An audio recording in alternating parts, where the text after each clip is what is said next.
बिस्मिल्लाहिर्रहमानिर्रहीम। अल्लाह ताला के पाक नाम से शुरू जो बड़ा मेहरबान नहायत रहम करने वाला है। अस्सलामु अलैकुम स्टूडेंट्स, मैं हूँ आपका teacher Asim Nasar, second year ICS computer science के नेक्स्ट लेक्चर के साथ यूनिक ग्रुप ऑफ इंस्टीट्यूशन की तरफ से हाजिर हूँ। स्टूडेंट, ये रिक्वेस्ट कि हर काम जो है वो बिस्मिल्लाह पढ़ के ही आप शुरू करें।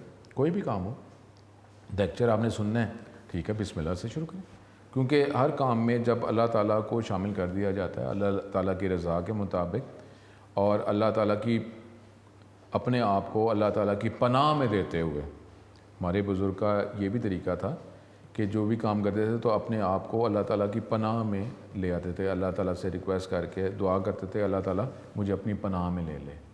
अब अल्लाह ताला की पनाह से बेहतर तो कुछ भी नहीं है ना, ठीक है। अल्लाह ताला की जब आप प्रोटेक्शन में आ जाते हैं और अल्लाह ताला के नाम से ही शुरू करते हैं तो इंशाअल्लाह ताला अल्लाह करम करता है। अब स्टूडेंट, यही रिक्वेस्ट कि 5 वक्त की नमाज़ अदा करें, कुरान पढ़ें, तर्जुमा पढ़ें, तफसीर पढ़ें, अमल करें। डेफ़िनेटली ये दुनिया जो है, दुनिया के काम जो हैं जो हमने करने हैं वो हमारे माँ बाप की खुशनुदी के लिए कि माँ बाप हमारे से खुश हो जाएं, उस्ताद खुश हो जाएं, हमारा जो इदारा जो है वो हमसे खुश हो जाए, बिल्कुल हमने करना है। और कोई भी काम जो है उसमें एक रिस्पेक्ट जो है, मैनर्स तरीका जो है वो शामिल है। जो मैनर्स हैं, जो इज़्ज़त रिस्पेक्ट है, उसी से ही आगे प्रोग्रेस होती है। अब वो अगर दुनिया के हिसाब से अगर कोई मिल भी रहा है तो हम कहेंगे जी हम 5 वक्त की नमाज़ भी नहीं अदा कर रहे, तो अल्लाह देता जा रहा है, तो अल्लाह ताला तो हर एक को देता है ना, तो राज़िक जो है वो तो अल्लाह ताला ही है, ठीक है। लेकिन ये जो है अब उसमें अगर दिया जा रहा है, लेकिन अब उसमें अगर अल्लाह ताला के कानून के मुताबिक ज़िंदगी नहीं गुजार रहे तो उसकी कोई पकड़ तो हो सकती है ना। हम ये तो कहते हैं कि अल्लाह ताला रहम करने वाला है, 70 माओं से ज़्यादा प्यार करता है, वो डेफिनेटली है, लेकिन अल्लाह ताला का जो पकड़, तो अब कोई बुज़ुर्ग क्या कहते हैं, अब हमने पढ़ा हुआ है कि बुज़ुर्ग कहते हैं कि अगर मैं पकड़ की तरफ से आ जाऊं तो फिर जन्नत में कोई नहीं जा सकता। हमारे अमाल नहीं है, ये तो प्यारे नबी भी फरमा रहे हैं कि अल्लाह ताला के करम से ही जन्नत में जा सकते हैं। हमारे अमाल किसी के भी नहीं है कि हम अमाल को पेश कर दें। और अल्लाह ताला का सिस्टम, एक टीचर को सेटिस्फाई करना हो, एक इंचार्ज को, प्रिंसिपल साहब को सेटिस्फाई करना हो तो कितने जतन करने पड़ते हैं। और कोई अल्लाह करम करे, कोई ना कोई बात वो फिर भी निकाल सकते हैं। तो अल्लाह ताला का सिस्टम कि आप ये पेश कर रहे हैं कि जी मेरे ये अमाल हैं, तो ये इस अमाल के मुताबिक जो है बस मुझे जन्नत में ड्यू है, ये हो सकता है? नहीं हो सकता, ये नहीं हो सकता।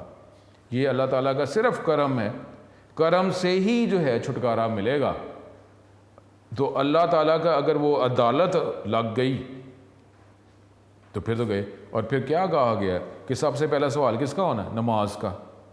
अब हम जब पेपर अटैम्प्ट करते हैं, दुनिया का पेपर अटैम्प्ट करते हैं, तो पहला क्वेश्चन कितने अच्छे तरीके से कर रहे थे, हाशिया लगा कर, वो मार्जिन लगा कर, मार्कर लगा कर बड़ा खूबसूरत कर रहे होते हैं। और इससे फ़र्क पड़ता भी है कि पहला क्वेश्चन अगर हो अच्छा हो तो जो चेकर जो है कह रहा है वहाँ यार बड़ी अच्छी है, लेकिन वक्त के साथ साथ हमारी राइटिंग अल्लाह ना करे वो थोड़ी सी इफेक्ट होनी शुरू हो जाती है। लेकिन वो पहला हमारा जो एक इफेक्ट अच्छा पड़ जाता है तो पेपर चेकर जो है वो भी कई दफ़ा इग्नोर कर देता है। तो जब पेपर दुनिया के पेपर में हो रहा है तो फिर जो है अब पहला सवाल किसका है? नमाज का। तो कहते हैं नमाज का जवाब अगर आ गया तो फिर आगे बेहतर है। तो सुन, वो तो अल्लाह ताला, अब हम इसमें कहेंगे कि अल्लाह ताला वो करम करने वाला है। अल्लाह ताला क्या कहता है, जिस तरह तुम गुमान रखोगे वैसे ही पाओगे, तो वो भी तो है ना। लेकिन फिर भी जब दुनिया गुजारने के एक रूल्स हैं तो फिर अल्लाह ताला का जो सिस्टम है उसको गुजारने के रूल्स कोई ना हो। उधर हम कहते रहेंगे ठीक है कोई बात नहीं, नमाज नहीं पढ़ते, अल्लाह सब से बड़ा रहम करने वाला, करम करने वाला, नमाजें पढ़ें कोई ना, और फिर हम कहें अल्लाह ताला करम करने वाला। ये बात अजीब सी नहीं लगती? तो इसलिए जो है अब अल्लाह ताला के हम सजदे में क्यों ना गिरें। एक अल्लाह ताला जो है, अब वो क्या सूरह रहमान में लिखा हुआ है कि आप नेमतें देख लें, हम नेमतें शुमार नहीं कर सके। सारी दुनिया जहान इकट्ठे कर लो ना सारे लोगों को, तो नेमतें शुमार नहीं हो सकती। अल्लाह ताला इतना नवाज रहा है, इतना नवाज रहा है, तो अब जो है हमसे नमाज ही नहीं पढ़ी जा रही, हमसे सजदा ही नहीं किया जा रहा है। वो क्या कहा जाता है कि नाग जो है वो नाग सबसे पहले जो है उसको मसला पड़ेगा। ये नाग ही तो है जो हमारी अकड़ें हैं। अब वो क्या कहा जाता है, सजदे में नाग जो है प्रॉपर जो है वो सजदे की जगह पे लगनी चाहिए। यही कहा गया है ना सजदा कि जमे जमे, टच नहीं करना, जमे। और ये नाग जो सबसे पहले इसको मसला पड़ना है, ये हमारी अकड़ें। तो सजदे में जब नाग हम और जमने का कहा गया है तो क्या है, ये आजी अल्लाह ताला तू ही है, हमारी क्या औकातें हैं। तो अब ये जो है ये अल्लाह ताला नहीं बचाना है, हम क्या हैं, कुछ भी नहीं है। अल्लाह करम करे। ये टॉपिक जो है वो बात यही होती है। अपने टॉपिक की तरफ चलते हैं। तो स्टूडेंट ये दुआ करें, अपने लिए दुआ करें, माँ बाप के लिए दुआ करें, मेरे लिए भी दुआ करते हैं। मैं तो 100% आपके लिए दुआ करता हूँ। ये कंफर्म है, अल्लाह ताला के करम से ये कंफर्म है कि मैं आपके लिए दुआ करता ही करता हूँ। ये मुमकिन ही नहीं है कि मैं आपके लिए दुआ ना करूँ। क्या आप मुझे दुआ करूँ तो मैंने अपने किसी खजाने से देना है? देना किसने? अल्लाह ताला ने। मैंने दुआ ही करनी है। तो मेरे क्या कि ये ज़बान मेरी हिल नहीं सकती? मैं आपके लिए दुआ नहीं कर सकता? एक ज़बान ही हिल रही है, ज़बान नहीं हिल रही, और ज़बान हिलने में कितनी को ताकत मेरी लग रही है। और ज़बान नहीं है तो कई दफ़ा दिल से भी दुआ हो सकती है। दिल से दुआ करें तो क्या दुनिया के लिए दुआ नहीं हम कर सकते? अजीब सी बात है। वो ऐसे करना, ऐसे नहीं करना चाहिए। तो स्टूडेंट ये है, ये गुनाहों की इंशाअल्लाह ताला अल्लाह करम करेगा। परेशान ना हो, इंशाअल्लाह ताला अल्लाह करम करेगा। और ये मेहनत से ये तैयारी करते रहें। आपके क्वेश्चन जो है सॉल्व किए जा रहे हैं, वो आपको कमेंट्स में मैं रिप्लाई कर रहा हूँ। और आपका टेक्स्ट बुक के हवाले से था तो टेक्स्ट बुक को देख लें। अब ये जो प्रीवियस लेक्चर जो मैं टेक्स्ट बुक के हवाले से दिया वही टॉपिक जो नोट से कर लेंगे हम, ठीक है। तो अब आप जो नोट से करना चाहें वो नोट से आंसर दे दे, जो टेक्स्ट बुक से करना चाहे वो टेक्स्ट बुक के टॉपिक हैं, ठीक है। तो इस तरीके से ही आपके आगे टॉपिक चलते रहेंगे, तो किसी तरह के स्टूडेंट को भी कोई प्रॉब्लम ना हो। तो अब जो है हमने वो जो प्रिंट है, इनपुट आउटपुट और फॉर्मेट स्पेसिफायर, वो हम नोट से डिस्कस करते हैं। अल्लाह ताला करम करे इंशाअल्लाह ताला। स्टूडेंट ये लेक्चर हम प्रॉपर स्टार्ट कर रहे हैं, चैप्टर नंबर 10। तो चैप्टर नंबर 10 ये लिंक है, लिंक का मसला नहीं पड़ता। तो स्टूडेंट ये अब लिंक के क्वेश्चन नहीं आ रहे आपकी तरफ से, तो ये एक स्टैंडर्ड एक टूल है जो हर कोई इस्तेमाल कर रहा है इस सेकेंड ईयर लेवल पे, तो आप ये इसी को अप्लाई कर दें, ठीक है। प्रिंट टैब जो है वो प्रिंट टैब जो है आप ये देखें, ये हम नोट से कवर कर रहे हैं। आप वो टेक्स्ट बुक से आप करना चाहें उधर से कर लें, इधर से करना चाहें इधर से कर लें। अगर नोट्स अगर नहीं आ रहे तो कम से कम अगर आपको प्रॉब्लम ना हो तो इसलिए अब वो टेक्स्ट बुक जो है आगे से हम यही कर लेते हैं कि टेक्स्ट बुक को भी हम सर डिस्कस करेंगे, नोट्स को भी करेंगे। अब ज़ाहिर है आपने एक ही करना है। अब ये परेशान ना होना कि सर हम दोनों करना है हमने। तो सुनो ना, आपके पास नॉलेज अगर कुछ बेहतर आपको दे दिया जाता है, इसमें क्या अर्ज है। तो अब आप जो है टेक्स्ट बुक को कवर कर लें, वहाँ से करना है, उधर से आप कर लें, आपने नोट से करना है, नोट से करना है, दोनों एक ही टॉपिक हैं, ठीक है। तो अब आप पे एक ही करना है, बराए मेहरबानी। अब ये क्वेश्चन ये ना करते रहना कि सर दोनों करने, तो दोनों नहीं करने। हमारा सिलेबस इंशाल्लाह ताला कवर हो जाएगा, परेशान होने की ज़रूरत नहीं है कि अब आप कहेंगे ये डबल डबल हम करें। डबल डबल, अब ये डबल डबल नहीं, नॉलेज है वो वहीं से बातें कैट की जा रही हैं।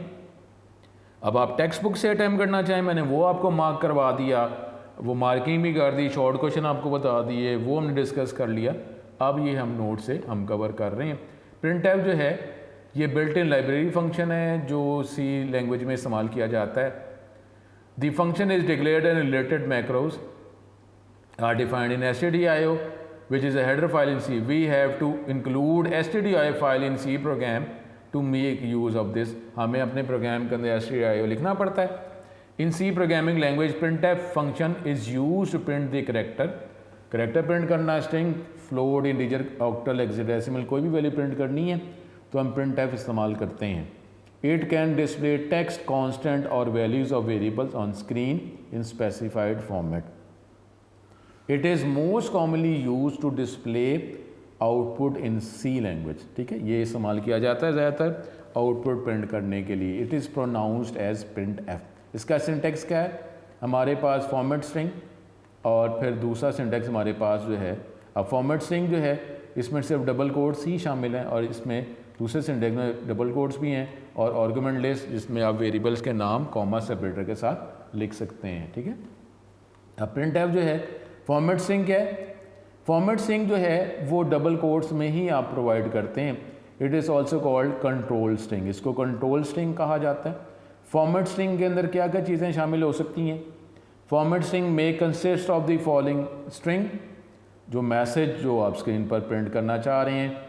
फॉर्मेट स्पेसिफायर कि आप वेरिएबल की वैल्यू किस स्टाइल में कैसे प्रिंट करना चाहते हैं, तो ये आप फॉर्मेट स्ट्रिंग डबल कोट के अंदर ही लिखते हैं। फॉर्मेट स्ट्रिंग जो है वो क्या लिखा हुआ है, format string is given in double quotes. Double quotes में जो आप प्रोवाइड करते हैं उसको फॉर्मेट स्ट्रिंग कहते हैं। उसी के अंदर फॉर्मेट स्ट्रिंग में 3 चीज़ें होती हैं, ठीक है। अब ये आपको बताया, ये टेक्स्ट बुक के अंदर जो है उसके अंदर ही अवेलेबल है, ये मैं आपको अलग से हम ये नोट्स में आपको बता रहे हैं, तो ठीक है, ये आपको फ़ायदा हो रहा है। Format specifier specify how the values of variable will be displayed. फिर है एस्केप सीक्वेंस, ठीक है, specify the format of output. ये एस्केप सीक्वेंस अभी टेक्स्ट बुक के हवाले से हमने नहीं देखा, लेकिन वो मैसेज जो अगली लाइन पे लेके जाना हो वो एस्केप सीक्वेंस है। तो ये टॉपिक जो है ये अभी लेक्चर्स के बाद, इस लेक्चर के बाद जो है एस्केप सीक्वेंस का टॉपिक आएगा। लेकिन फॉर्मेट स्ट्रिंग में ये तीनों चीज़ें शामिल हो सकती हैं, स्ट्रिंग भी, फॉर्मेट स्पेसिफायर भी, एस्केप सीक्वेंस भी, ठीक है। एस्केप सीक्वेंस जो है वो हमने इसी चैप्टर में आगे पढ़ना है अभी। आर्गुमेंट लिस्ट क्या हो सकती है? कांस्टेंट हो सकते हैं, वेरिएबल्स हो सकते हैं, एक्सप्रेशन हो सकते हैं जिसका आप वैल्यू स्क्रीन पर प्रिंट करना चाह रहे हैं। हर आर्गुमेंट को आप कॉमा से सेपरेट करते हैं। The value of the argument is printed according to the corresponding format specifier. Argument की वैल्यू जिस फॉर्मेट स्पेसिफायर के मुताबिक ही प्रिंट किया जाता है उसकी वैल्यू को, जो आप फॉर्मेट स्ट्रिंग में प्रोवाइड करते हैं। Different format specifier are use for different types of values. मुख्तलिफ फॉर्मेट स्पेसिफायर इस्तेमाल करते हैं मुख्तलिफ वैल्यूज़ को प्रिंट करने के लिए। मुख्तलिफ वेरिएबल्स जिसकी टाइप डिफरेंट है उसको प्रिंट करने के लिए मुख्तलिफ फॉर्मेट स्पेसिफायर इस्तेमाल किए जाते हैं। आर्गुमेंट लिस्ट जो है वो ऑप्शनल है, ठीक है। अब इसमें using format string without argument list, अगर आर्गुमेंट की लिस्ट प्रोवाइड नहीं कर रहे और आप सिर्फ जो है वो मैसेज ही प्रिंट करना चाह रहे हैं तो फिर हो जाएगा फॉर्मेट स्ट्रिंग जिसमें आप आर्गुमेंट लिस्ट प्रोवाइड ही नहीं कर रहे। तो अब ये एग्जांपल है जिस तरह आप स्टूडेंट बात कर रहे थे, ये देखें ये मुख्तलिफ एग्जांपल्स आपको बताई जा रही हैं। The following example displays a simple message using printf. अब प्रिंटफ है, इसमें सिर्फ हेलो पाकिस्तान प्रिंट हो रहा है, कोई यहाँ पे आर्गुमेंट लिस्ट नहीं है, ठीक है। जिस तरह चैप्टर 8 में आपने हेलो वर्ल्ड जो है वो प्रिंट किया था। अब ये फॉर्मेट स्ट्रिंग है जिसमें आर्गुमेंट लिस्ट नहीं, कॉमा लगा के वेरिएबल के नाम नहीं है, आप ये मस्त मैसेज ही प्रिंट करना चाह रहे हैं, कोई वेरिएबल की वैल्यू तो नहीं प्रिंट करना चाह रहे ना, तो आपने डबल कोट में जस्ट मैसेज लिखा। In the above example printf function contains only format string. इस एग्जाम्पल में सिर्फ फॉर्मेट स्ट्रिंग ही है, कोई आर्गुमेंट लिस्ट नहीं है, कोई फॉर्मेट स्पेसिफाइड नहीं है, कोई एस्केप सीक्वेंस नहीं है, ठीक है। It will display the message hello Pakistan on the screen. सिर्फ इसने हेलो पाकिस्तान प्रिंट करना है, मैसेज है, कोई वेरिएबल इसमें नहीं है। अब अगर एक आर्गुमेंट हम प्रोवाइड कर रहे हैं विद सिंगल आर्गुमेंट तो फिर एग्जांपल क्या बन जाएगी, जिसमें the following example uses an integer variable as argument and displays its value. ये इंटीजर वेरिएबल की वैल्यू प्रिंट कर रहा है, तो अब ये एग्जांपल क्या बनेगी, ये देखें, अब इसमें फ़र्क आ गया ना।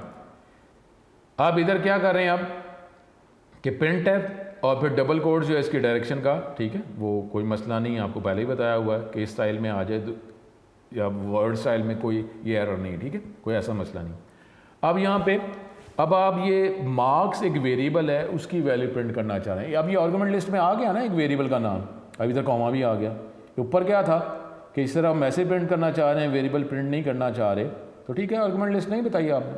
अब यहाँ पे अब आर्गुमेंट लिस्ट में सिर्फ एक ही वेरिएबल का नाम बताया है, तो अब ये मार्क्स, अब मार्क्स की जो भी वैल्यू होगी वो किस स्टाइल में प्रिंट करना है, %d में, तो इस जगह पे इसकी वैल्यू आ जाएगी।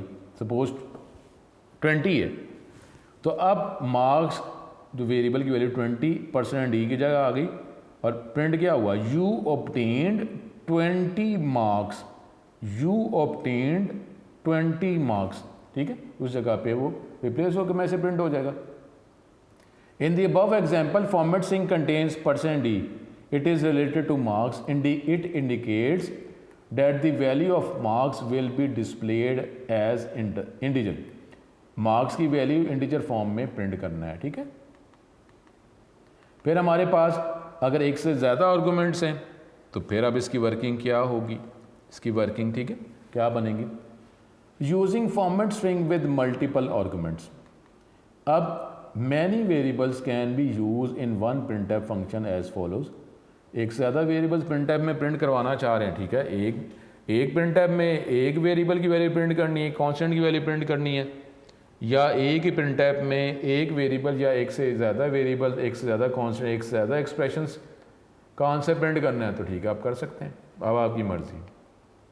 जैसे यहाँ पे प्रिंट एफ, अब इधर आप दो वेरिएबल की वैल्यू प्रिंट करना चाह रहे हैं तो देखें, आप एक और बात भी मैं आपको बता रहा हूँ कि प्रिंट एफ में कितने आर्गूमेंट हैं।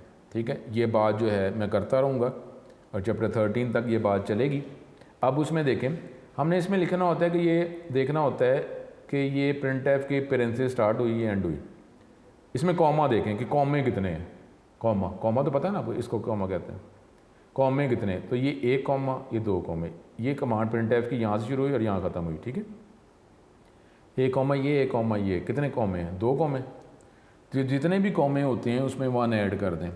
दो कॉमे थे उसमें 1 ऐड कर दिए, क्या बन गया? 3। तो इस प्रिंट एफ में कितने आर्गूमेंट बता रहे हैं? 3। एक तो ये हमारे पास फॉर्मेट स्ट्रिंग है, उसके बाद एक वेरिएबल का नाम, फिर दूसरे वेरिएबल का नाम। कितने आर्गूमेंट है? प्रिंट एफ के अंदर कितने आर्गूमेंट प्रोवाइड कर रहे हैं? टेक्निकली 3। एक फॉर्मेट स्ट्रिंग, एक पहले वेरिएबल का नाम, एक दूसरे वेरिएबल, 3 हिस्से हैं ना। अब 3 हिस्से जो हैं उसमें क्या बात हमने की थी, प्रिंट एफ में जो पहला हिस्सा है उसकी वर्किंग जो है सबसे आखिर में होगी। यानी क्या मतलब है, अब आप मार्क्स की वैल्यू गेट करेंगे, जो भी मार्क्स की वैल्यू है, वेरिएबल है ना यहाँ पे, तो सिर्फ आपको प्रिंट एफ समझाया जा रहा है। तो मार्क्स का जो जवाब जो है, सपोज हमारे पास 80 कर लेते हैं, 80 मार्क्स हैं, तो 80 मार्क्स जो है, मार्क्स की वैल्यू 80 जो है वो पहले फॉर्मेट स्पेसिफायर की जगह यहाँ पे आ जाएगा 80। ठीक हो गया। अभी पहला हिस्सा ये पूरा वैल्यूएट तो नहीं ना हुआ, ये तो इंटरनल जो है, ये मार्क्स की जो वैल्यू 80% डी की जगह आ गई। फिर ग्रेड जो है, ग्रेड कैरेक्टर फॉर्म में है, तो सपोज ए ग्रेड कह लेते हैं। तो ए जो है वो दूसरा फॉर्मेट स्पेसिफायर कौन सा है? %C। सी का मतलब क्या है? कैरेक्टर। तो यहाँ पे आ गया ए। दोनों वर्किंग हो गई ना, मार्क्स की वैल्यू गेट कर ली, उस जगह पे पुट कर ली, ग्रेड की वैल्यू गेट कर ली और उस फॉर्मेट स्पेसिफायर की जगह पुट कर ली। ये दोनों इसकी वर्किंग कर ली ना, दूसरे और तीसरे आर्गूमेंट की वर्किंग कर ली हमने। अब पहला आर्गूमेंट, अब वैल्यू पुट हो चुकी है, जब इसको प्रिंट करेंगे तो क्या आएगा? You obtained 80 marks and your grade is a. ऐसे प्रिंट हो जाएगा। ठीक है, तो प्रिंट एफ में जितने भी आर्गूमेंट होते हैं, पहले आर्गूमेंट की वर्किंग सबसे आखिर में की जाती है। इस बात को माइंड में रखें। The above example uses 2 format specifier. इसमें 2 फॉर्मेट स्पेसिफायर इस्तेमाल किए जा रहे हैं, एक है %D और एक %C। %D is related to marks, वो मार्क्स से रिलेटेड है, सीक्वेंस में होता है ना, पहला फॉर्मेट स्पेसिफायर पहले वेरिएबल के साथ, दूसरा फॉर्मेट स्पेसिफायर दूसरे के साथ, ये तरतीब ऐसी ही चलेगी, ज़ाहिर तरतीब तो होगी ना। %D is related to marks and %C is related to grade. %D is use with integer and %C with characters. The sign % indicated the beginning of a format specifier. ये फॉर्मेट स्पेसिफायर के start को बताता है कि format specifier बताने लगे हैं। तो परसेंटेज जो है, ये निशान परसेंटेज का है, लेकिन ये किसको इंडिकेट करता है? फॉर्मेट स्पेसिफायर को, कि जी इसके बाद एक फॉर्मेट स्पेसिफायर बताया जा रहा है, तो वेरिएबल कांस्टेंट एक्सप्रेशन का जवाब जो है इस स्टाइल में प्रिंट करना है हमने। ठीक है, तो ये अब ये वो एग्जाम्पल जो टेक्स्ट बुक में भी यही एग्जाम्पल है। अब ये हाइट का वेरिएबल 5 स्टोर करवाया, विड्थ में 4 एरिया वेरिएबल बनाया, area is equal to height multiply width, और फिर उसके बाद जो है ये इसकी उसका आंसर एरिया का आपने स्क्रीन पर प्रिंट करवा दिया। ठीक है, तो ये एग्जाम्पल हमारे पास। अब ये जो है, ये जो आपने लिखा है, अब आप ये आंसर लिखना चाहें तो आप ये लिख लें। अब इसके अंदर भी प्रिंट एफ जो है इसके, क्योंकि नोट्स के अंदर तो शॉर्ट क्वेश्चंस भी आ जाएंगे, तो उसमें अलग से शॉर्ट क्वेश्चंस हैं, लेकिन ये टॉपिक जो है ये हम शॉर्ट क्वेश्चन लॉन्ग क्वेश्चन दोनों की तरह अटैम्प्ट कर रहे हैं। आपको अगर नोट्स नहीं आ रहे तो उस हवाले से आपको प्रॉब्लम था, तो टेक्स्ट बुक भी वो उसका भी आपका आंसर बता दिया, टॉपिक बता दिए, मार्किंग करवा दी, टॉपिक बता दिया कि ये शॉर्ट क्वेश्चन है, लॉन्ग क्वेश्चन है। नोट्स जब आएंगे तो नोट्स में तो अलग से हमारे पास शॉर्ट क्वेश्चन मौजूद ही होते हैं। तो प्रिंट एफ जो है ये आपने शॉर्ट क्वेश्चन के तौर पे भी और लॉन्ग क्वेश्चन के तौर पे भी करना है।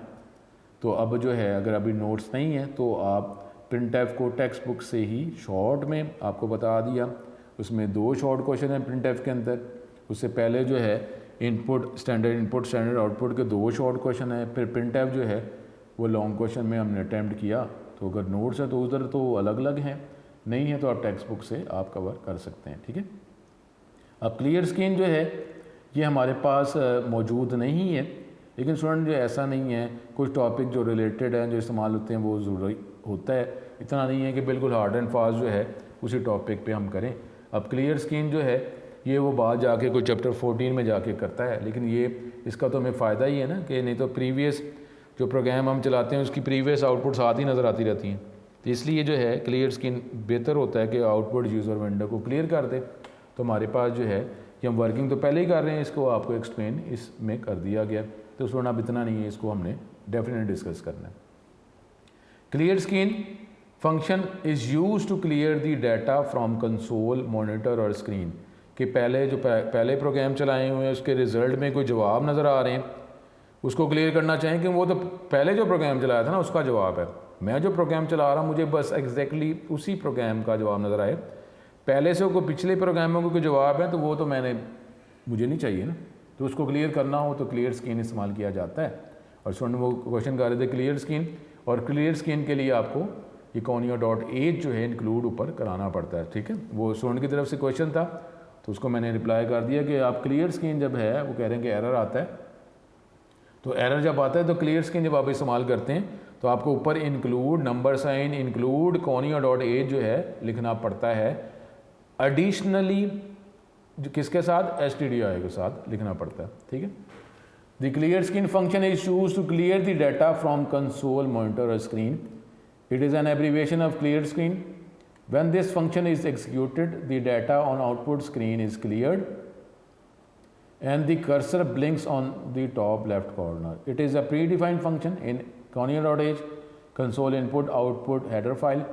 Using a clear function in C is always optional, but it should be placed after variable or function declaration only. तो आप वेरिएबल डिक्लेयर करते हैं उसके बाद आप ये क्लियर स्क्रीन इस्तेमाल कर लें, ठीक है। तो ये जो है ये इसका सिंटेक्स क्या है, क्लियर स्क्रीन ही लिखना है, इसमें कोई आर्गुमेंट अब प्रिंसेस जो हैं खाली हैं, इसमें कोई आर्गुमेंट प्रोवाइड नहीं कर रहे क्योंकि इसने सिर्फ स्क्रीन को ही क्लियर करना होता है, कोई आर्गुमेंट नहीं देना। जैसे प्रिंट ऐप में प्रिंट करना तो बताना ना प्रिंट किसको करना है, तो क्लियर स्क्रीन इसका ये अटैचमेंट ही आउटपुट विंडो के साथ है, ये नहीं बताना कि किसको क्लियर करना है, वो आउटपुट विंडो को ही क्लियर करेगा। अब ये फॉर्मेट स्पेसिफायर का टॉपिक, फॉर्मेट स्पेसिफायर का टॉपिक ये है कि हम ये फॉर्मेट स्टाइल बताते हैं कि वेरिएबल कांस्टेंट एक्सप्रेशन का जवाब किस स्टाइल में हम प्रिंट करना चाह रहे हैं, तो उसके लिए ये फॉर्मेट स्पेसिफायर का टॉपिक होता है। Format specifier is used to specify the format according to which values will be read and displayed. ये फॉर्मेट बताते हैं जिसके तहत ही फिर वैल्यूज़ को रीड किया जाता है और दिखाया जाता है।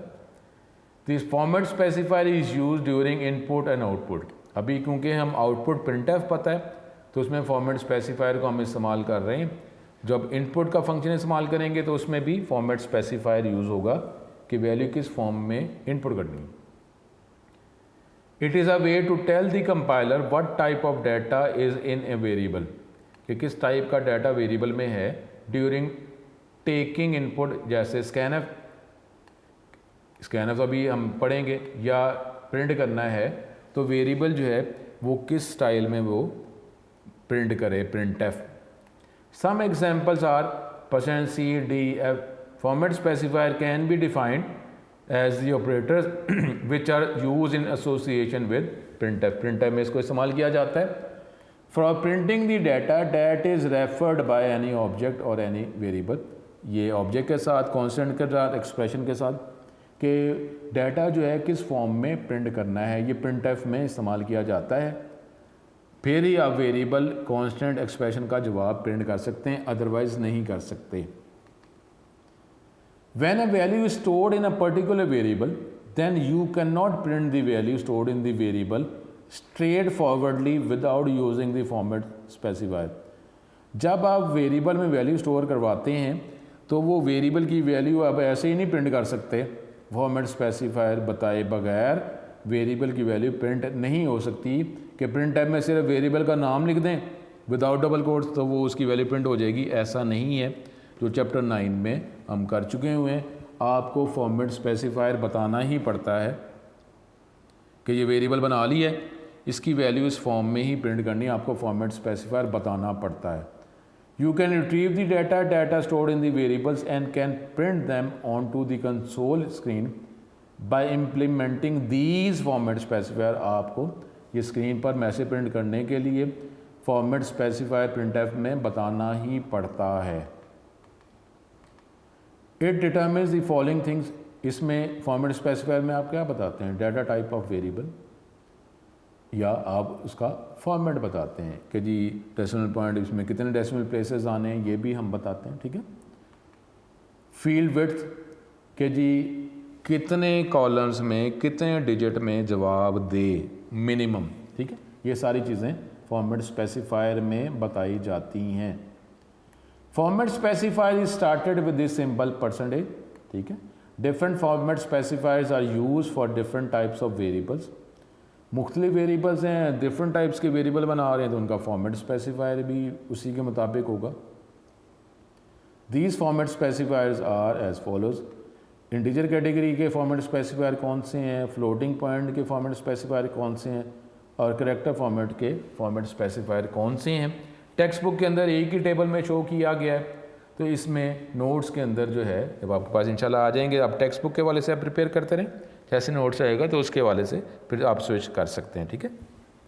कोई मसला नहीं है, टेक्स्ट बुक जो है प्रिपेयर करते हैं और मार्किंग अब करवा रहा हूँ, पहले भी साथ आपने डिटेक्ट करना था, साथ साथ शॉर्ट क्वेश्चन लॉन्ग क्वेश्चन मैं बताता रहा था, तो है अब वो मार्किंग भी हो रही है। टेक्स्ट बुक करेंगे तो आपका मैक्सिमम मार्क्स आ सकते हैं, कोई ऐसा मसला नहीं है कि जी नोट से ही होगा, लेकिन नोट जो है वो ज़रा आपकी क्लैरिटी जो है वो बढ़ जाती है, और उसके अंदर जो है सुन ऐसा नहीं है, डिफरेंट हमारे पास टेक्स्ट बुक के अलावा भी जो मार्केट में भी नोट्स अवेलेबल होती हैं, तो वो टेक्स्ट बुक के टॉपिक से एक्सट्रैक्ट करके उसी में से क्वेश्चन जो है वो निकाला जाता है, और उसके मुताबिक ही क्वेश्चन उसी आंसर में से निकालना पड़ता है।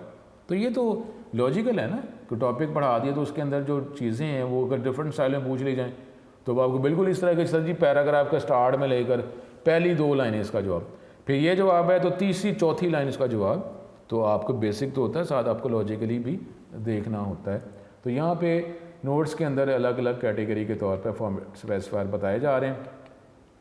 अब इंटीजर के फॉर्मेट स्पेसिफायर्स हमारे पास क्या हैं, ये इंटीजर के अलग से बता दिए। %d use for sign decimal integer value i, ये भी देखा i करते हैं d करते हैं, एक ही बात है। o जो है unsigned octal, u unsigned decimal integer, x जो है अनसाइंड हेक्साडेसिमल, ld, ठीक है ठीक है। आपको ये बताया है कि स्टूडेंट यहाँ पे थोड़ी मिस्टेक करते हैं, तो इस बात को आपने भी माइंड में रखना है कि ये 1d नहीं है, ये ld है, ठीक है। यहाँ पे भी बुक पढ़ते हुए, टेक्स्ट बुक पढ़ते, नोट्स पढ़ते हुए ये माइंड में रखना है कि ये 1d नहीं है, ये ld है, ठीक है। टेक्स्ट बुक के वाले से भी और नोट्स के वाले से भी ये लॉन्ग इंटीजर जो है साइंड, उसके लिए वो वेरिएबल है, एक्सप्रेशन है, तो उसका आप आंसर प्रिंट करना चाह रहे हैं तो फिर आप फॉर्मेट स्पेसिफायर फॉर्मेट स्ट्रिंग के अंदर डबल कोट्स के अंदर %ld इस्तेमाल करेंगे। अब हमारे पास फ्लोटिंग पॉइंट जो है जिसमें आप रियल वैल्यू है उसको अगर आप प्रिंट करना चाह रहे हैं तो उसकी लिस्ट अलग से दिखाई गई, तो आपको ये फ़ायदा ही हो रहा है ना, बजाय इसके एक में कर दिया जाए। तो अब उसी टेबल को अब थोड़ा सा एक्सट्रैक्ट करके एक से ज़्यादा आपको कैटेगरीज में बता दिया, ठीक है। यानी अगर ये क्वेश्चन है किस तरह आता है कि जी आप फ्लोटिंग पॉइंट के फॉर्मेट स्पेसिफायर्स बताएं, अब है तो उसी टेबल में से टेक्स्ट बुक के वाले से, अगर ये नोट्स में से आप ये 2-3 लिख देंगे, ठीक है। इंटीजर की बात करेंगे कि जी इंटीजर की लिस्ट बता दें, तो फिर क्या होगा, है तो टेक्स्ट बुक में से ही ना, लेकिन आपको अलग से इंडिविजुअल बता दिए गए, आपको आसानी हो जाती है। नहीं तो डेफिनेटली आपको उसे आंसर तो उसी में से आ रहा है। अब फ्लोटिंग पॉइंट फॉर्मेट स्पेसिफायर्स की list, different format specifier for floating point values आ रहा है as follows, %f sign float value, %lf, ठीक है। वही बात है कि ये 1f नहीं है, lf है, ठीक है। ये रीडिंग करते हुए थोड़ा सा मसला हो जाता है टेक्स्ट बुक के वाले से भी नोट से भी, तो ये 1 नहीं, ठीक है। यूज़ फॉर डबल वैल्यू पर %e जो है वो हमारे लिए यूज़ फॉर साइन फ्लोट और डबल एक्सपोनेंशियल फॉर्म, g जो है ये लार्ज फ्लोटिंग पॉइंट जो है उससे भी ज़्यादा है तो ये। फिर format specifier, character format specifier, ठीक है, उसके लिए जो है हम इस्तेमाल करते हैं different format specifier for character values. Character type अगर डाटा है तो उसके लिए अगर हम प्रिंट करना चाह रहे हैं तो ये लिस्ट में अलग से आपको बता दी। %C सिर्फ एक करेक्टर प्रिंट करना चाह रहे हैं। उसके बाद हमारे पास जो है स्ट्रिंग, ये अगर आप %S जो है स्ट्रिंग एक से ज़्यादा करेक्टर्स का कम्बिनेशन अगर आप प्रिंट करना चाह रहे हैं तो उसके लिए हमारे पास ये हो जाता है %S, ठीक है। तो ये हमारे पास ये, अब आगे इसकी डिफरेंट एग्जांपल्स हैं, ठीक है। अब ये जो आप कह रहे हैं, मैंने आपको यही कहा था, आपके जो रिमार्क्स में आ रहा था, क्वेश्चन में आ रहा था आप कि ये एग्जांपल, अदरवाइज़ देखा जाए कि चैप्टर नंबर 9 में हर टॉपिक की आपको एग्जांपल साथ साथ छोटे प्रोग्राम में बताई गई हैं। टेक्स्ट बुक में तो नहीं है ना, तो इसलिए वो बताई गई। अब ये मैंने आपको ये बताया था, उसमें रिमार्क्स में भी आपको लिखा है कि चैप्टर नंबर 10 से ऑनवर्ड जो है फिर हमारे पास, क्योंकि बेसिक आ गए ना, बेसिक स्ट्रक्चर हमने चैप्टर 8 में कर लिया, फिर बेसिक एलिमेंट्स जो हैं वो हमने पढ़ लिए सी लैंग्वेज के। अब उन एलिमेंट्स को यूज़ करके ही एक लेवल तो बन जाए ना कि मिनिमम जो है हमारे पास रिक्वायर्ड स्टेटमेंट या वर्किंग हमें आ जाए, तो फिर ही हम प्रोग्राम बनाएंगे। प्रोग्राम अब ये कहेंगे एक एक लाइन का प्रोग्राम, ठीक है। तो इस हवाले से जो है अब क्योंकि बेसिक एलिमेंट्स, बेसिक ऑपरेटर्स जो है, बेसिक स्ट्रक्चर हम देख चुके हुए हैं, तो अब ये प्रोग्राम्स आते जाएंगे। अब चैप्टर नंबर 10 के अंदर जो प्रोग्राम है, तो वैसे तो मैंने आपको यही बता रहा हूँ कि जो प्रोग्राम 3 क्वेश्चन, लॉन्ग क्वेश्चन आने हैं सी लैंग्वेज में से, उसमें से 2 करने हैं, और एक प्रोग्राम मस्ट होगा, एक प्रोग्राम मस्ट होगा। अब वो प्रोग्राम या तो चैप्टर नंबर 11 में आता है या चैप्टर नंबर 12 से, ठीक है। तो अब जो है बाकी जो प्रोग्राम्स हैं, बाकी चैप्टर 10 की बात करते हैं, 13 की, 14 की बात करते हैं, तो ये प्रोग्राम आपके सिर्फ टॉपिक की अंडरस्टैंडिंग के लिए हैं। ये प्रोग्राम जो हैं ये बोर्ड में नहीं आएंगे, या लेकिन इससे रिलेटेड क्वेश्चन जो हैं वो आपके प्रैक्टिकल में आ सकते हैं, ठीक है।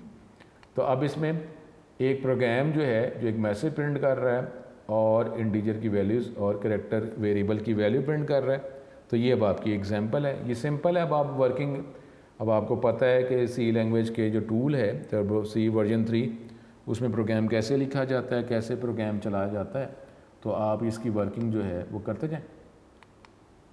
अब एक हमने n नाम का एक वेरिएबल बनाया, उसकी टाइप क्या है, इंटीजर है।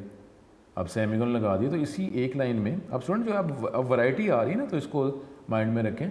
एक लाइन पे आप, क्योंकि अब सी लैंग्वेज जो है उसमें ये सेमीकोलन बताता है कि एक स्टेटमेंट ख़त्म हो गई, तो अब यहाँ शुरू से लेकर सेमीकोलन स्टेटमेंट ख़त्म हो गई, तो ये आगे लिख रहे हैं ये क्या है, अगली स्टेटमेंट ही है ना, तो एक लाइन पे एक से स्टेटमेंट लिखी जा सकती है, तो ये लिख दिया। अब ये n एक वेरिएबल बनाया, टाइप उसकी इंटीजर है, वैल्यू रखवा दी 15। फिर CH के नाम से एक वेरिएबल बनाया, टाइप उसकी कैरेक्टर है। अब ये लाइन के शुरू में जाके इंटीजर नहीं करना क्योंकि सेमीकोलन यहाँ आया हुआ है, तो CH जो है ये वेरिएबल का नाम है और उसकी टाइप क्या है, कैरेक्टर, और वैल्यू स्टोर करवानी है तो सिंगल कोट में रखवाएंगे। जब कैरेक्टर टाइप का वेरिएबल होता है तो सिंगल कोट में उसकी वैल्यू रखवाई जाती है, ठीक है। और ये देखें, और ये क्लियर स्क्रीन। अब कोशिश करके जो प्रोग्राम्स जो मैं आपको बताऊंगा उसमें ये लाजमी है, जैसे क्लियर स्क्रीन स्टूडेंट ने क्वेश्चन था, तो मैंने आपको क्या कहा था, क्लियर स्क्रीन जब भी लिखना है तो आपको ये ऊपर लिखना है, नंबर से इंक्लूड कोनियो डॉट एज। जब भी क्लियर स्क्रीन लिखना है ये आपको ऊपर लिखना है, ठीक है। अब वो स्टूडेंट कोई कह रहा था कि जी एरर आता है, तो वो ज़ाहिर है ऊपर कोनियो डॉट एज नहीं लिखा हुआ, जिसकी वजह से एरर आ रहा है। अब आप कोई भी प्रोग्राम हो माइंड में रख लें स्टूडेंट, मैं बार बार कह रहा हूँ माइंड में रखें, कोई भी प्रोग्राम होगा उसमें नंबर से इंक्लूड str.h लिखना है, नंबर से इंक्लूड कोनियो डॉट एच लिखना ही लिखना है। वॉइड में अब ये रेंसेज में आप वर्ड लिखें या छोड़ दें, ये लिखना ही लिखना है। ब्रेसेस लिखना ही लिखना है, स्टार्टिंग ब्रेसेस, फिर क्लियर स्क्रीन लिखना है, और प्रोग्राम के आखिर में गेट CH और क्लोजिंग ब्रेस ये लगानी ही लगानी है। कोई भी हैबिट बना लें कि ये लाइंस लिखनी ही लिखनी है, क्योंकि जब प्रैक्टिकल में करेंगे तो इतना ही लिखा हो ना तो इसके भी मार्क्स मिलते हैं। तो अगर नहीं भी आता तो इतना लिखें, इतने तो मार्क्स ले लें, ठीक है। ये लाजमी आपने करना है। क्लियर स्क्रीन जो है नॉर्मली जब वेरिएबल डिक्लेयर किए जाते हैं उसके बाद क्लियर स्क्रीन इस्तेमाल किया जाता है। फिर प्रिंट टैब, अब ये n की वैल्यू जो है एन की वैल्यू क्या है 15 है ना, तो ये %d की जगह आ जाएगी। तो अब ये प्रिंट एफ सिर्फ क्या प्रिंट करेगा, सिर्फ 15, क्योंकि डबल कोट में मैसेज कोई नहीं प्रिंट हुआ हो, इसने सिर्फ 15 ही प्रिंट करना है। उसके बाद ये %ch, इसकी वैल्यू क्या है a, और %c लिखा, कोई मैसेज नहीं है इसके अंदर, तो ch की वैल्यू a इस जगह पे आ जाएगा। अब देखें, अब ये फिर गेट ch, अब गेट ये करना ही करना है, ठीक है, आपने क्लोजिंग ब्रेस ये आपने कर लिया। अब ये देखें 2 प्रिंट एफ है इसमें। अब इस प्रिंट एफ के अंदर आपने फॉर्मेट स्पेसिफायर फॉर्मेट स्ट्रिंग में लिखा है, स्ट्रिंग नहीं लिखा, सिर्फ फॉर्मेट स्पेसिफायर है। अब ये क्या करेगा, ये प्रिंट एफ एक लाइन पे प्रिंट करेगा और उसी लाइन पर अगले प्रिंट एफ का जवाब आ जाएगा, क्योंकि आप किसी कमांड से ये नहीं बता रहे कि एक प्रिंट एफ का जवाब एक लाइन पे आए और दूसरे प्रिंट एफ का जवाब अगली लाइन पर आए, ऐसा नहीं है। तो आप वो एस्केप सीक्वेंस जो अगला हमारे लेक्चर्स हैं, मैंने आपको इनिशियली पहले हमने पढ़ा हुआ है, वो तो आपको वर्किंग में आपको बताया है। अब ये जो दोनों प्रिंट एफ जो है ना, एक ही लाइन पे, एक इसका जवाब यानी n जो है 15 एक लाइन पे और ch का जवाब a, वो भी उसी के साथ ही प्रिंट हो जाना है, कोई गैप नहीं है, कोई अगली लाइन पे हम कमांड नहीं कह रहे। तो इसकी आउटपुट क्या आएगी, ये देखें 15n, और साथ ही जो प्रिंट एफ है अगली लाइन पे नहीं आना, साथ ही वो a जो है प्रिंट हो गया, ठीक है। बीच में स्पेस बार दबा दे तो ठीक है, इसमें गैप आ जाना था, लेकिन क्योंकि हमने वो जो बैक स्लैश जो है डिवाइड से दूसरा वाला निशान और n नहीं लिखा, तो एक प्रिंट एफ के बाद दूसरा प्रिंट एफ जो है उसी लाइन पर उसने प्रिंट कर दिया, ठीक है। अब एक जो फ्लोटिंग पॉइंट का जो था हमारे पास, अब ये देख लें, फिर वो STD आए कौन ही और स्टूडेंट आप इसका हिस्सा बनाएं, माइंड में रखें, ये इस तरह ही आपने कुछ भी हो जाए ये प्रोग्राम ऐसे ही लिखने हैं, आपने ये लिखना ही लिखना है। अब यानी कुछ भी हो जाए नीचे प्रोग्राम आपने ये स्ट्रक्चर लिखना ही लिखना है, इतना लिखना ही लिखना है। उसके बाद आगे वेरिएबल बनाने हैं, वेरिएबल बनाने के बाद क्लियर स्क्रीन लिखना ही लिखना है, ये हैबिट बना लेना, ठीक है। वेरिएबल 1 ये इकट्ठा जोड़ के, ये वेरिएबल 1 वेरिएबल 2 RES 3 वेरिएबल्स आपने बनाए हैं। एक वेरिएबल 1 में 24.27 स्टोर कर दिया, दूसरे वेरिएबल में 41.50 स्टोर कर दिया, दोनों वेरिएबल्स को ऐड किया, इसका जवाब आपने RES वेरिएबल में स्टोर कर दिया और ये प्रिंट करवा दिया। ये वही हमारे पास एग्जांपल जो है टेक्स्ट बुक की ही एग्जांपल है। तो अब आप वेरिएबल 1 की वैल्यू %f की जगह यहाँ आ जाएगी, वेरिएबल 2 की वैल्यू इस जगह पर दूसरे फॉर्मेट स्पेसिफायर में, RES के तीसरे में प्लस इक्वल टू दरमियान में लिखा हुआ है, तो ये प्रिंट हो जाएगा। गेट ch आपने, मैंने आपको बताया है, ये आपने करना ही करना है। तो ये अब वही, अब आप ये देख लें कि ये एग्जांपल जो हैं ये आपको जस्ट नॉलेज की अंडरस्टैंडिंग के लिए है, ठीक है। Otherwise standard input, standard output, print F किसे कहते हैं उसकी डेफिनेशन, प्रिंट एफ का सिंटैक्स शॉर्ट क्वेश्चन, और फिर प्रिंट एफ का लॉन्ग क्वेश्चन, फिर फॉर्मेट स्पेसिफायर। फॉर्मेट स्पेसिफायर किसे कहते हैं, टेबल के अंदर से कोई 1-2 एग्जांपल बता दें, या अलग से क्वेश्चन आया कि जी 4 इसके लिस्ट ऑफ फॉर्मेट स्पेसिफायर बता दें, तो आप 4 बता देंगे। तो ये हमारे पास लॉन्ग क्वेश्चन और शॉर्ट क्वेश्चंस ये प्रिंट एफ से रिलेटेड, फॉर्मेट स्पेसिफायर से रिलेटेड और स्टैंडर्ड इनपुट आउटपुट से रिलेटेड ये हमने किए। और ये जो प्रोग्राम अब आप चलाएंगे तो ये देखें, ये 24.27 साथ प्लस का साइन आना है वो आएगा, फिर दूसरे वेरिएबल की वैल्यू 41.50 और यहाँ पे इस तरीके से। अब ये देखें यहाँ पर वैसे तो ये 24.27 के साथ भी 2 है ना डिजिट डेसिमल पॉइंट, तो ये 4 0 साथ आने हैं, क्योंकि ये टॉपिक हमारा अगले लेक्चर में आना है। ये फील्ड विड्थ स्पेसिफायर %f जब भी लिखते हैं ना तो 6 प्लेसेस आंसर देता है, वो 6 प्लेसेस आंसर देता है। तो ये जो है कोई बात नहीं, इस तरह लिखें, कोई एरर नहीं है। अदरवाइज जो है यहाँ पे 24.27 साथ 4 0, 41.50 4 0 और यहाँ पे वो कर ही रहा है 65.77, क्योंकि 6 प्लेसेस %f जब लिखते हैं ना तो सुनो ये कोई ऐसा ये इग्नोरेबल है, ये आपको कोई एरर नहीं है, क्योंकि अगर बिल्कुल हार्ड एंड फास्ट करेंगे तो ठीक है। अदरवाइज जो %f जो है टेक्स्ट बुक के अंदर भी तो ये 65.77 ही दिखाया, 4 0 तो साथ नहीं आ रहे। तो इस तरीके से जो है कि ये %f जो है ये 6 प्लेसेस आंसर दिखाता है। उसको रोकना है तो फिर फील्ड विड्थ स्पेसिफायर का टॉपिक होता है जो अगले लेक्चर में हम करेंगे। तो ये हमारे पास ये आंसर आ गया। आज का लेक्चर जो है इसी पे हम कंप्लीट करते हैं, ठीक है। तो ये नेक्स्ट लेक्चर में नेक्स्ट टॉपिक में आपसे मुलाकात होगी। तो यहाँ पे ये हमारा लेक्चर ख़त्म होता है। तो स्टूडेंट उम्मीद करता हूँ कि अब आपको ये समझ आ गया होगा। टेक्स्ट बुक से कवर करना है टेक्स्ट बुक से कवर कर लें, नोट से कवर करना है नोट से कवर कर लें, शॉर्ट क्वेश्चन लॉन्ग क्वेश्चन बता दिए। आपसे दोबारा नेक्स्ट लेक्चर में मुलाकात होगी। अस्सलाम वालेकुम।